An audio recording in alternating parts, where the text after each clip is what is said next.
बहुत समय पहले की बात है। अफ्रीका के एक विशाल और हरे भरे जंगल में एक शानदार राजा मुफासा राज करता था। वह जंगल का सबसे बलवान और बुद्धिमान शेर था। मुफासा के साथ उसकी पत्नी सराबी और उनका प्यारा बेटा सिम्बा भी रहते थे। पूरा जंगल मुफासा की तरह समृद्ध था और उसका न्यायप्रिय शासन सबके दिलों में बस गया था। मुफासा का जंगल में बहुत सम्मान था। वह सभी प्राणियों से प्यार करता था और अपने राज्य की देखभाल करता था।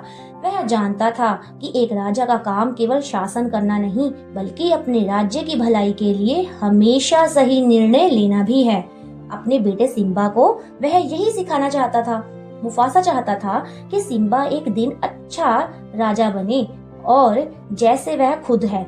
लेकिन मुफासा के भाई स्कार का दिल ईर्ष्या और द्वेष से भरा हुआ था। स्कार हमेशा मुफासा से जलता था क्योंकि वह जानता था कि राजा का ताज सिम्बा के सिर पर होगा। स्कार ने कई बार मुफासा को परेशान करने की कोशिश की, लेकिन हर बार मुफासा ने उसे हरा दिया। एक दिन स्कार ने एक खतरनाक योजना बनाई। उसने सिम्बा को बहलाया और उसे एक गहरी घाटी में जाने को कहा।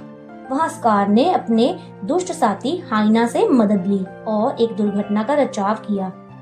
उसने सिम्बा को उस घाटी में फंसाकर उसकी जान लेने की कोशिश की, लेकिन मुफासा ने समय रहते अपने बेटे को बचा लिया।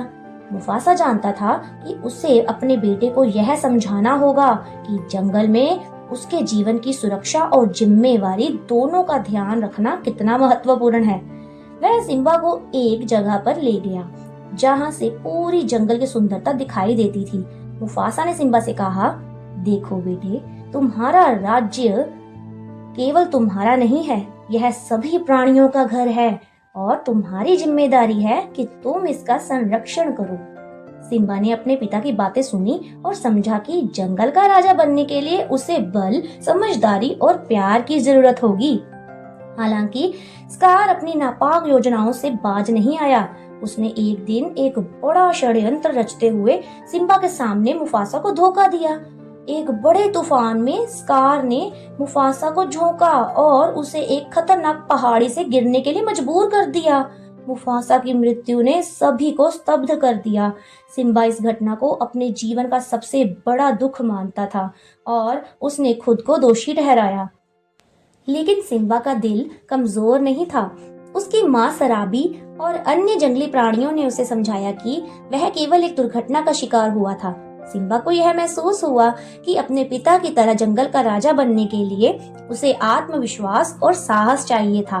सराबी ने उसे हमेशा यही सिखाया कि उसका पिता हमेशा उसके दिल में रहेगा और उसे मार्गदर्शन करेगा। सिम्बा ने जंगल छोड़ने का निर्णय लिया, लेकिन उसके दिल में अपने पिता की याद और उत्तरदायित्व था। वह एक अजनबी धरती पर चला गया जहां उसने तिमोन और पुम्बा नामक दो दोस्त बनाए। यह दोनों उसके जीवन का एक नया दृष्टिकोण सिखाते हैं। हगुना मटाटा यानी चिंता मत करो, यह शब्द सिम्बा के लिए एक नई उम्मीद की तरह थी। हालांकि सिम्बा जानता था कि उसे जंगल वापस लौटना होगा क्योंकि उसकी जिम्मेदारियां उसे बुला रही थीं। इसी दौरान स्कार का शासन जंगल में अराजकता और अव्यवस्था का कारण बन चुका था। उसके शासन के तहत जंगल की समृद्धि समाप्त हो चुकी थी। जानवरों का जीवन कठिन हो गया था। सिम्बा को अब यह समझ में आ गया था कि वह ही जंगल का सही राजा है और वह अपने पिता की विरासत को फिर से स्थापित करने के लिए वापस लौटेगा। सिम्बा ने अपने दोस्तों तिमोन और पुम्बा के साथ जंगल की ओर वापसी की। उसकी यात्रा के दौरान उसने अपने बचपन की यादें याद की और उसे यह महसूस हुआ कि वह अपने पिता की तरह जंगल की देखभाल करने के लिए तैयार है। जब वह जंगल लौटता है तो उसने स्कार को चुनौती दी। यह संघर्ष बहुत ही गहरा था, लेकिन अंत में सिम्बा की जीत हासिल हुई। स्कार ने अपनी सजा पाई और जंगल में शांति लौट आई। अब सिम्बा जंगल का नया राजा था। उसने अपने पिता की तरह न्यायपूर्ण शासन किया और जंगल के सभी प्राणियों के साथ भाईचारे के साथ राज किया।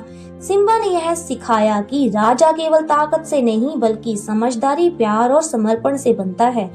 मुफासा की आत्मा हमेशा सिम्बा के साथ थी और सिम्बा ने अपने पिता की तरह जंगल का संरक्षण किया। सिम्बा का शासन न केवल शांति से भरा था बल्कि सभी प्राणियों के लिए एक प्रेरणा बन गया। जंगल का हर कोना अब खुशहाल था और समृद्धि ने फिर से अपनी जड़ें पकड़ ली। इस तरह सिम्बा ने अपने पिता मुफासा की यादों को जीवित रखा और जंगल का एक महान और न्यायपूर्ण राजा बन गया, जिससे उसका नाम हमेशा के लिए अमर हो गया। सो फ्रेंड्स, आई होप कि आपको ये वीडियो पसंद आई होगी। तो मिलती हूँ इसी तरह की और वीडियो के साथ। तब तक खुश रहो, मस्त रहो और जिंदगी हंसकर खुलकर जियो। Thank you.